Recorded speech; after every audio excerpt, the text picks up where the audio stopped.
próxima cinematógrafa es una persona muy especial, muy, muy talentosa. Ha hecho unas películas hermosas y tuve el privilegio de hablar con ella antes de este evento y la verdad me dio tanto conocimiento de su proceso, de su manera de ver la fotografía, de su manera de ver el mundo y de transmitir emociones a través de la foto. Entonces creo que todos estamos, we're in for a treat, como decimos allá. Entonces, María, por favor, ven adelante.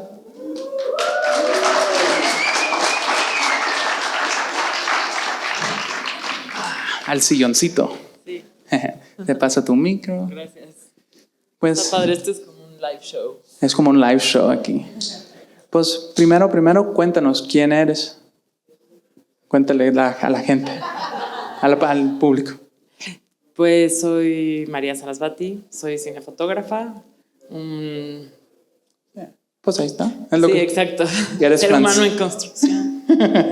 Como tú. Sí, pues hay que hablar un poco sobre pues, tus principios como artista en su totalidad. Me acuerdo que me contaste un poco sobre, primero empezaste como música y rápido decidiste, no, esto no es para mí. ¿Por qué fue eso? Pues creo que como yo llegué a la música era porque sentía mucho. Entonces para mí la música es casi así una experiencia religiosa, es Claro. como una cosa casi espiritual. Entonces yo había pensado que me iba a dedicar a la música justo para tocar así, no sé, tipo Woodstock, ¿sabes? Sí. Pero nací como varios años más tarde de eso y tocaba la flauta transversa y tocaba barroco. Entonces, pues claro, mi idea era, pues voy a tocar en una orquesta. Y en algún momento me di cuenta de que eso no iba a pasar. Sí. De que mi experiencia en la música no era estudiar 6 horas la misma canción durante semanas, o sea, no era. Sí. Y me gustaba mucho la fotografía desde que tenía 10 años, Sí. pero yo lo tomaba, pues era como mi hobby, ¿no? Tenía mis camaritas que me regalaban de cumpleaños, me iba a tomar fotos, las revelaba. Y no pensé que se pudiera estudiar cine porque, pues no sé, eso era como Hollywood, lejos. Claro. Entonces un día me di cuenta de que existían las escuelas de cine y decidí que, bueno, dije, mira, la música y la fotografía se pueden juntar en una sola cosa, Claro. puedo hacer algo distinto y ya. Y por suerte tenía 18 años y sí le atiné a lo que me gustaba. Sí, y siento que algo que tocamos que se me hizo muy bonito es, pues la música es algo, pues audio, ¿no? Pero luego ya cuando entras al mundo del cine ya tienes una imagen que ahora, pues como dice, ¿no? A picture paints 1,000 words. Cuéntame un poquito sobre esa transición y qué te hizo enamorarte, ya sea ¿qué te impactó lo más fuerte para decidir, puedo contar más, decir más, comunicar más a través de este formato? Pues creo que justo porque mi camino y mi proceso mental justo no es mental, no es tan mental, es un proceso emocional primero.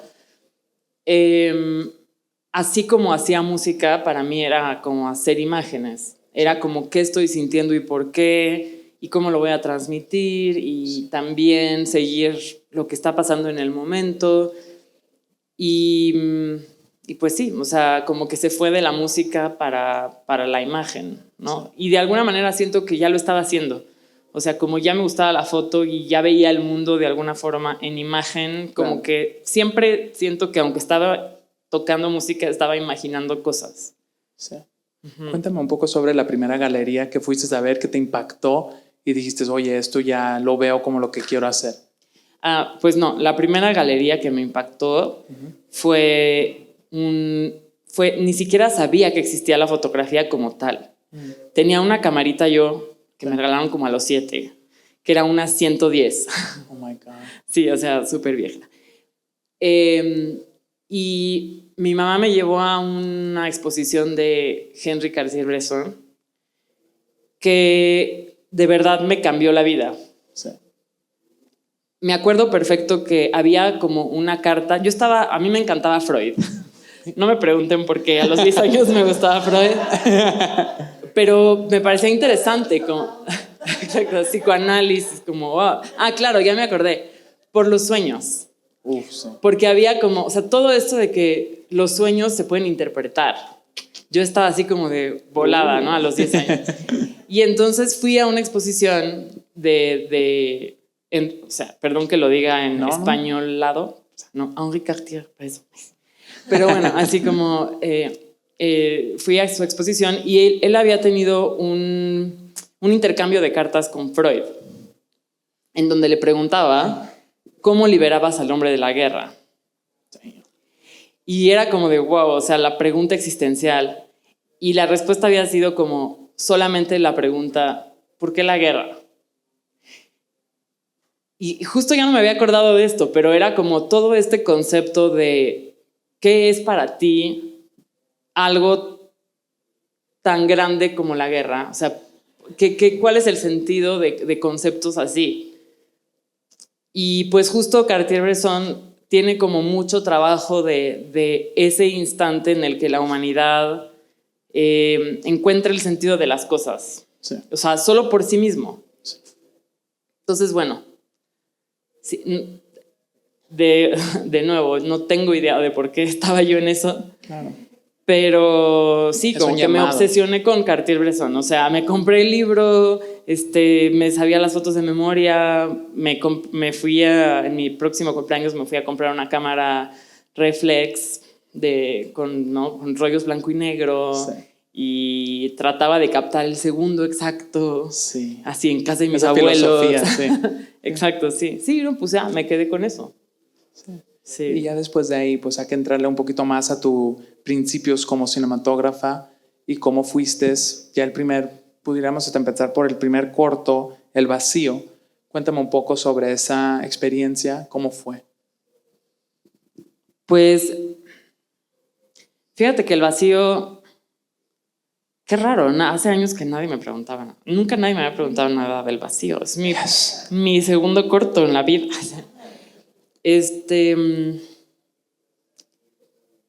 Pues fue como algo en construcción. El director era de mis mejores amigos. Sí. En ese momento, una persona como hipersensible, como la mayoría de los directores ya una vez que los conocen.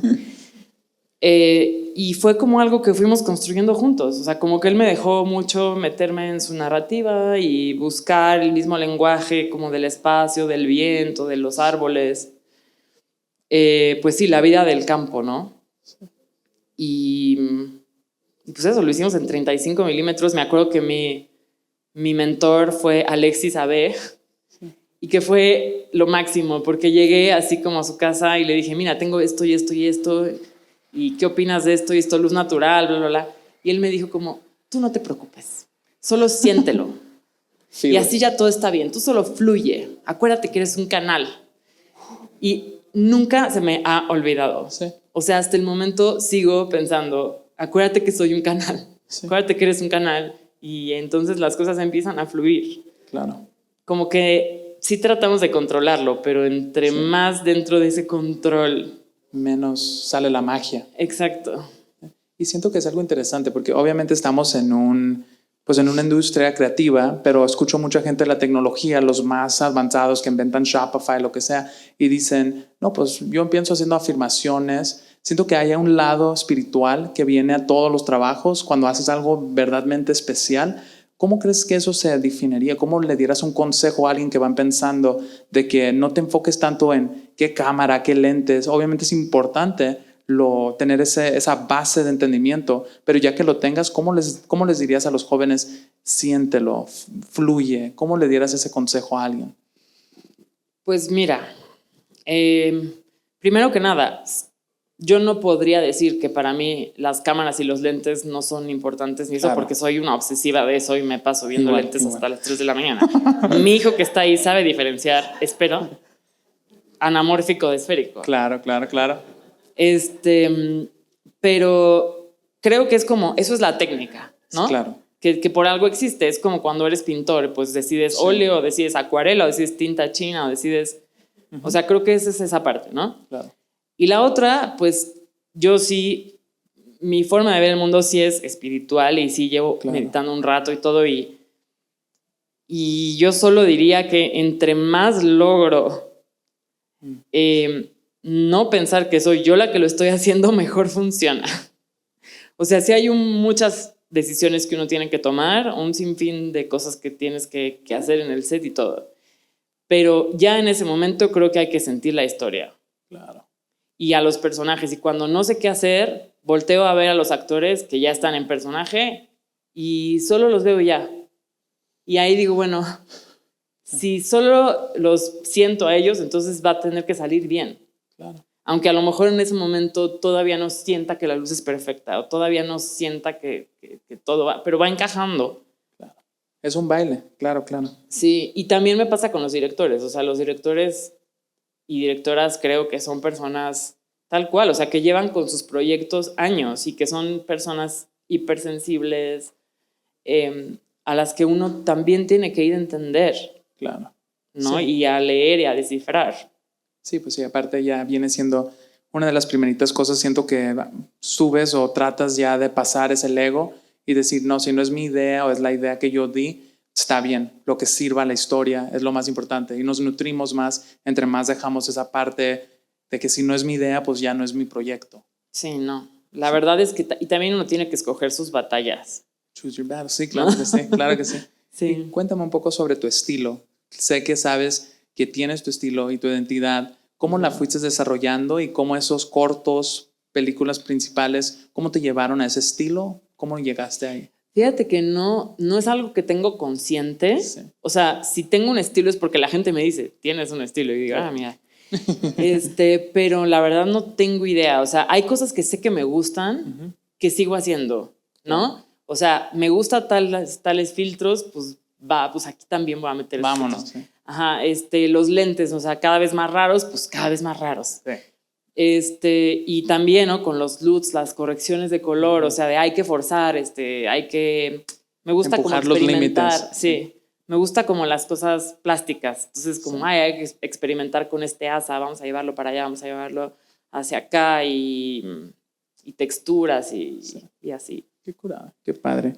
Y pues acá hablar un poquito sobre, obviamente tenías tu mentor, el primer mentor que te dio ese consejo, pero acá hablar sobre los proyectos que te inspiraron, ya sea The Conformist, Days of Heaven. ¿Qué de esas películas te dio esa inspiración de, wow, estos son los tipos de imágenes que me gustaría crear? Bueno, The Conformist es así como mi Biblia. Así, mi sensei es Toraro, así como que lo amo.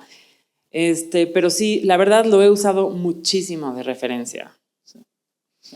Y cada vez que la veo, vuelvo a entender como la intención de cada cuadro, de cada luz, ¿no? De que todo está justificado y de que también hay ahí un mensaje. Sí. Obviamente, justo como decía Mark, ¿no? O sea, cada proyecto es diferente y no puede ser la misma persona en todos. Pero como que justo, no sé, ese proyecto fue ver la fotografía de otra manera. Claro. Como que tiene su propio lenguaje, ¿no? Sí, algo que pues tuvimos una entrevista con Robert Yemen que me voló la cabeza porque me dice, mira, siéntate, mijo, y me puso la película y yo de que, la bestia. Es increíble. Y me dice, de aquí sacamos todo yo y Wes, ahora ya te lo di. Y yo de que, entonces sí, como que esa película tiene algo muy especial para mucha gente. Entonces es bonita, pero la de Days of Heaven siento que es algo medio diferente. Es muy diferente. Mucho más natural. Sí. ¿Qué te inspira? Es más intuitiva. Sí. O sea, Days of Heaven siento que es como la intuición del momento. Sí. ¿No? Sí. Claro, tenían muchísimo tiempo para filmar, claro. ¿no? Así de, ay, ¿por qué no aquí ponemos, no me acuerdo qué tiraron del cielo y lo ponemos al revés, sí. Y vamos a tirarlo con helicópteros. Wow. Es otra cosa, ¿no? Totalmente, pero justo el conformista creo que sí es algo como muy pensado, con mucho mensaje, con muchos símbolos, está lleno de símbolos. Sí. Y Days of Heaven no lo siento tan así. Sí, no. Siento que es más, más sensorial. Claro, pero muy bonita, igual. Sí, muy bonita. Sí. Y pues hay que darle un poquito a casi en ese tema, ¿no? Como igual como Robert y Wes hacen tantas películas juntos. ¿Tú cuál es un director que digas, este es mi director que me encanta crear con ellos, ellas, y que ya llevas unos cuantos proyectos y te sientes ese nivel de pues comfort, comodidad, de decir, aquí me siento a gusto para crear? Pues mira, como toma tanto tiempo que un director haga 2 proyectos, o sea, sobre todo como, sí, o sea, sinceramente, por ejemplo, con directores de series me llevo muy bien con Poncho Pineda, pero justo porque hemos podido trabajar mucho, ¿no? pero llevo 2 películas con Patterson. O sea, hice como una de mis primeras hijas, Blanco de Verano. Y ahorita hicimos otra, sí. Entonces, con él, pues se volvió un mejor amigo. Pues ¿no? Me siento súper bien con él. Nos podemos enojar, nos podemos contentar en un segundo y todo está bien. Sí. Pero en general siento que volvería a trabajar casi con todos mis directores y nos volvemos amigos. O sea, creo que en mi semana, o más bien en mi mes, o sea, hay que ser justos, en mi mes sí hablo con casi todos mis directores o directoras. Cuéntame un poquito más de Blanco de Verano. Ajá. Y ese proyecto, ¿cómo se hizo, cómo se realizó y cuál fue tu experiencia haciendo esa peli? Bueno, Blanco de Verano fue una película como súper vivencial. Estábamos muy influenciados por Andrea Arnold, por Fish Tank, como esa manera de seguir a un personaje y de sentir todo lo que tú sientes, y ahí sí me conecté cañón con, o sea, yo estaba operando cámara, que obviamente es una experiencia muy diferente, claro. Con el actor, con Adrián Rossi, que tenía 16 años en el momento. Wow. Entonces era pues él y yo todo el tiempo, y aquí tal cual, o sea, era cámara en mano. Cuando yo no sé qué hacer, pues nada más voy a concentrarme en él. Claro.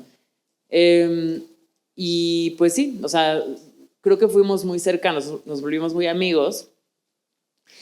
Y yo quería, una gran parte de la película es en Steadicam y nosotros no teníamos presupuesto para eso. O sea, esta película sí fue así, súper poquito presupuesto. Entonces, y quiero mencionarlo porque aquí está un PEC. Y un PEC me ayudó a aprender Steadicam. O sea, básicamente me abrió las puertas y me dijo, ven aquí y ensaya lo que quieras. Y fui como casi un año. Wow. Y estaba el señor Honorio Rosas, que me ayudó, que me te abrió las puertas. No, de verdad, o sea, fui a un PEC casi un año a ensayar Steadicam para poder hacer primero el último corto que hice antes de Blanco de Verano y luego Blanco de Verano. Wow. Y pues sí, o sea, aunque ya después decidí no seguir operando Steadicam, para mí fue de enorme importancia poder operar esa película yo, justo porque estaba él ahí, el actor ahí. Claro, wow, qué bonito. Y pues sí, muchas gracias a UNPEC. Sí. Bueno, tengo que decir que la escena más difícil la operó el Chango, porque o sea, nada más teníamos un RB que quemar, que explotar. Ahí sí dije, no, necesito un Ronaldo porque yo no puedo con ese penal. Y creo que eso es creo que es un punto muy bueno que tocas ahí, es el entendimiento mutual de que tal vez esta persona lo pueda hacer mejor. Eso también lo llevas con todo, o sea, los directores, los gaffers, es un entendimiento mutual entre todos que se llevan. Absolutamente, claro. Es un trabajo en equipo y así se vuelve sinergia. Sí. Si nada lo quieres hacer tú y tú tienes el crédito de todo, pues nunca va a funcionar. O sea, a veces tienes que trabajar con un equipo de 80 personas, solo tu equipo. Sí. ¿Cómo vas a hacer todo? Tienes que delegar. Sí. Cuéntame de ese proceso, igual como le pregunté a Mark, te pregunto, como tu gaffer, tu foquista, ¿cómo lo manejas? ¿Tienes los mismos con los que trabajas? ¿Y cómo es ese proceso para ti? Pues yo desde Blanco de Verano trabajo con mi mismo gaffer, que es Carlos Campos, y llevamos como 12 proyectos juntos en México y nos entendemos perfecto. Sí. O sea, realmente con él pues, es muy fácil trabajar para mí ya. Sí. Pero cuando fui a Colombia tuve que trabajar con otros 2 gaffers. En 100 años de soledad pues ya había un gaffer que justo ya tenía todo su equipo ahí, ¿no? Sí. Y fue pues también, ¿no? Darme a entender con otra persona que no sabe cómo ilumino yo y que voy a llegar a iluminar distinto que el otro fotógrafo porque cada uno desarrolla su propio método. Claro. Y porque hay diferentes necesidades, ¿no? Para cada bloque, esa es la realidad. Y para mí eso también fue bonito y fue muy rico. Y pues también ahora que fui otra vez a Colombia, también trabajé con otro gaffer, también fue increíble y son experiencias lindas. Me encantaría tocar, pues ya que lo mencionaste, 100 años de soledad, y algo que me impactó muchísimo fue como me dijiste los espacios. O sea, te pregunté, ¿cuál es tu proceso cuando entras a empezar a iluminar? Y me dices, primero que nada, veo los espacios y me baso mucho en el espacio. Cuéntame sobre la experiencia en esa película. Ah, sí. Pues mira, sí, es verdad. O sea, para mí son los espacios los que definen qué tanto voy a iluminar y por qué y cómo. Entonces, cuando tú llegas a una locación real, las paredes a veces están pintadas, no sé, hasta el tipo de pintura importa, no nada más qué color, sino si es mate o semimate o es brillante o qué tipo de textura tiene la pared o si es de mármol o si es de piedra. Claro. Y cada, pues sí, física, ¿no? Cada textura trabaja diferente la luz. Claro. En 100 años de soledad, todo era foro. O sea, la casa todo es un foro. Entonces llegué y todo estaba pintado como mate y semimate y todo era muy oscuro. Entonces se chupaba la luz.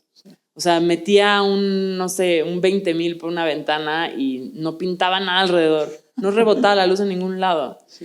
Entonces, de alguna manera, pues justo hablé con el otro fotógrafo del bloque 1, que nos volvimos muy amigos, y era así como de, ¿qué hacemos en esta casa? Se chupa la luz, todo. Y era, pues no, o sea, cada quien diseñó su sistema, ¿no? Claro. O sea, yo me puse como uniceles, bueno, sí. Unicel todo el techo para poder rebotar luz. Y justo como un lienzo, o sea, un lienzo, tú tiras una luz, ¿no? Tu key light, y pues no hay rebote porque es pintura. Entonces tienes que inventar otra y otra y otra. Sí. Y así era, quería inventar el rebote y el rebote también. Y fue como pintar de cero. Sí. Ese fue el foro, que es todas las escenas de la casa, incluyendo el jardín. O sea, el jardín era, pues es luz artificial. Sí. Y es un jardín grande. Entonces también fue como de, oh no, es la primera vez que yo hago un jardín grande en un foro y no me gusta que se vea artificial. Sí. Entonces ahí estaba yo viendo como justo House of the Dragons, ¿no? Así hablando con Alejandro, como, ¿cómo hiciste ese jardín, ese patio con el árbol? Sí. Pues sí, para saber, ¿no? Cómo hacerlo yo, cómo uno va recreando la luz natural. Claro. ¿No? ¿Cuál fue una de tus escenas favoritas de esa película que iluminaste, que sentiste que transmitieron muy bonito la emoción y se sintió muy natural y orgánico el proceso? Pues yo amo el plano secuencia de Remedios, que es en el capítulo 5. Y es como un plano secuencia que dura como 4 minutos, pero se hace de día y de noche y de día y de noche. Y fue como todo una experiencia. O sea, ya en el bloque 1, Paulo había implementado los planos secuencias que cambiaban de días. Wow. Pero ellos hacían como, justo lo que ellos hacían era que cambiaban de día cambiando a los personajes, wow, ¿no? Y entonces nosotros dijimos como, bueno, ¿cómo le hacemos? Justo porque ya en ese momento hay más magia o más realismo mágico para que sea aún más extraño y cambiamos todas las luces. Entonces teníamos grúas justo con 20,000 que subían y bajaban en el jardín y teníamos como 250 luces ahí entre paneles, los fondos, grúas que subían y bajaban, o sea, y todo cambiaba, y una consola. Entonces, pues fue programar todo eso, más cómo se movían los actores, el Steadicam, cómo le cambiaban el vestuario a los, o sea, eran los mismos actores, teníamos dobles, o sea, sí fue como una locura.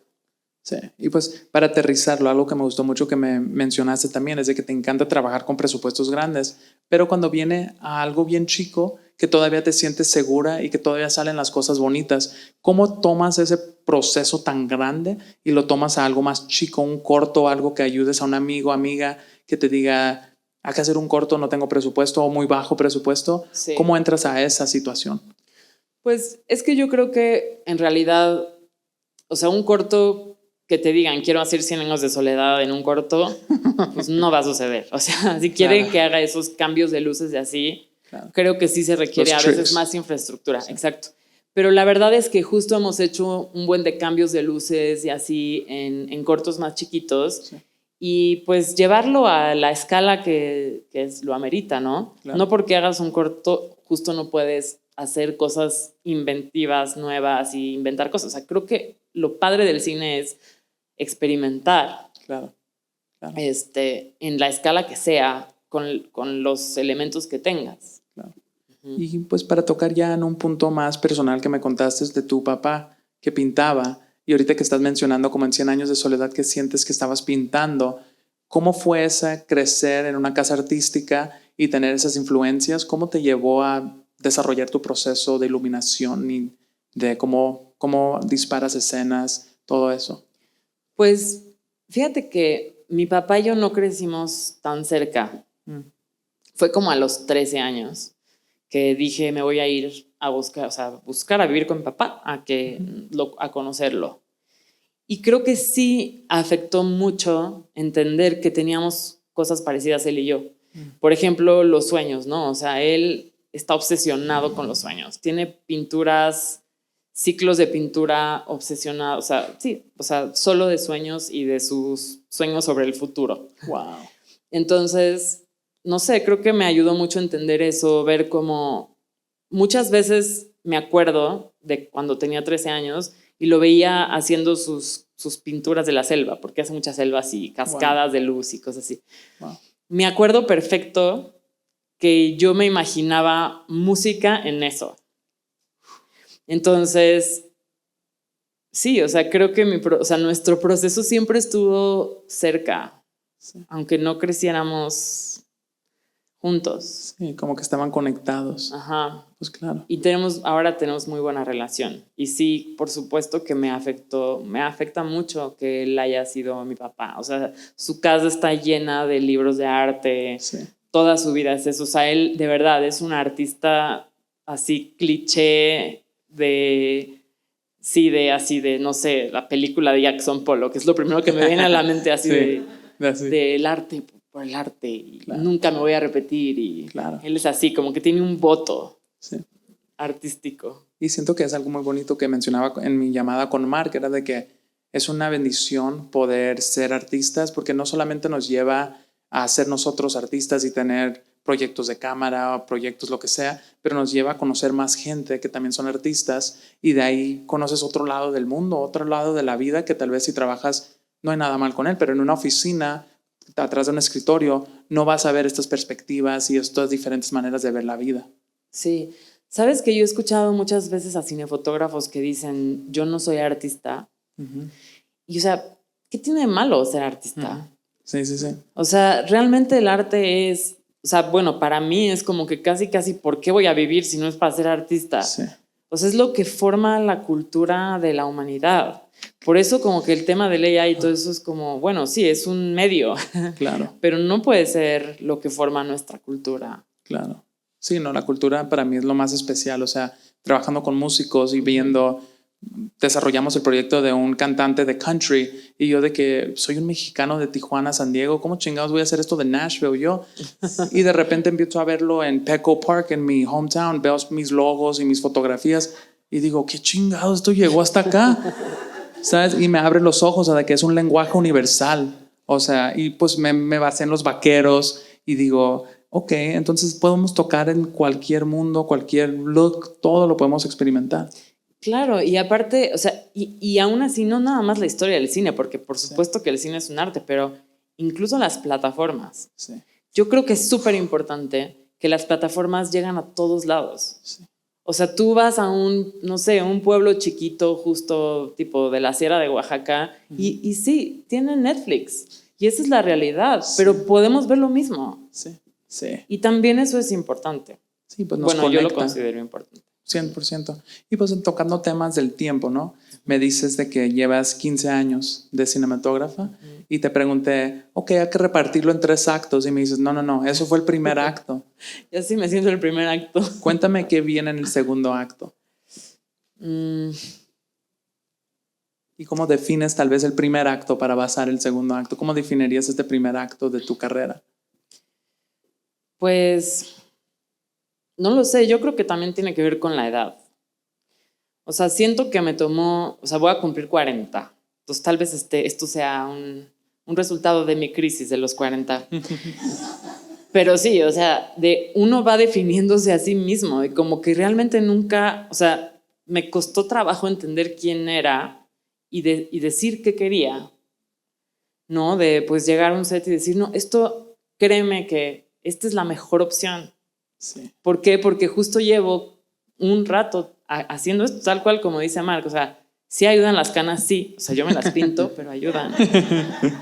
Entonces, yo agradezco muchísimo eso, agradezco muchísimo la edad y la experiencia.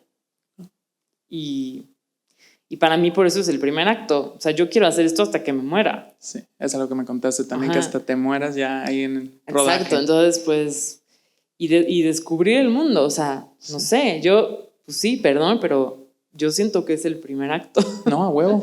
Y me gusta mucho que dices eso, porque pues algo que me gusta mucho que tocaste es el control, ¿no? De que decimos, pues en controlar la luz o controlar el proyecto, pero me contabas de que cuando lo dejas fluir y sientes ya que dejas ir al control, que sale la magia.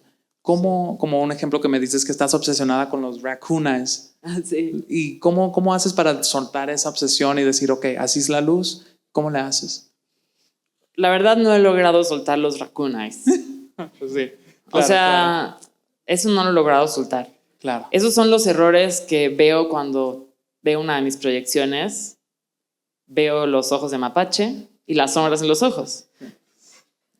Pero gracias al cielo existe la corrección de color y uno puede rescatar los ojos. Sí. Pero bueno, en mi última serie tuve que hacerlo todo, o sea, era como 4 chicas en su experiencia en Barranquilla en los 50, entonces no podía ver raccoon eyes, gracias a Dios. Sí. Me exigían no tenerlo, entonces aprendí cómo hacerlo, ¿no? Para quitarlo. Pero de todas maneras, a lo que me refiero del control, sí, es que a veces tú llegas y planeas todo, ¿no? Yo planeo muchísimo. Sí. O sea, hago como una Cine Bible todos mis domingos. Ah, huevo. Así, la que no quiere controlar. Y la mando a todo el crew. Y esa Cine Bible tiene todo, referencias, tiene el shooting list, tiene plantillas de cómo se va a mover la cámara, todo. Sabiendo que eso pues está ahí por si justo llego a la semana 7 y ya no sé qué hacer, y ya no sé quién soy. Sí. Y entonces vuelvo ahí. Sí. Y para mí, para eso existe, para la semana 7. Pero me suele suceder que ya cuando pongo toda la luz y todo, de pronto la verdad, y siempre pasa, los actores cambian de trazo. Pero muchas veces en ese trazo llegan, ponte tú, a un punto que yo nunca pensé y se voltean y se ve muy bonito. Y se ve más bonito de lo que yo planeé. Sí. Y eso me pasa mucho, entonces es como, bueno, sí planea, pero claro, déjate sorprender por lo que puede suceder. Sí. ¿No? No, pues qué bonito. Y pues para ir cerrando, te hago la misma pregunta que le hice a Mark. ¿Por qué nos debería importar las imágenes? Porque las imágenes que has creado, ¿qué sientes tú que has comunicado con el trabajo de cine que has dejado, series, todo, cortos? ¿Qué sientes que vas dejando como your contribution, your verse in the larger script of humanity? Pues bueno, eso porque es como big deal. No lo sé, o sea, mi esperanza es que las personas sientan lo que estoy, o sea, que mi fotografía o mi interpretación de la historia ayude a que esa historia se haga sentir a sus espectadores. Y con eso ya soy muy feliz. Cuando alguien llega y me dice que esta escena, sí, o sea, yo ya estoy así, mi semana está hecha. Sí. No, pues muchísimas gracias, María. No, te agradezco tanto. Gracias. Qué padre.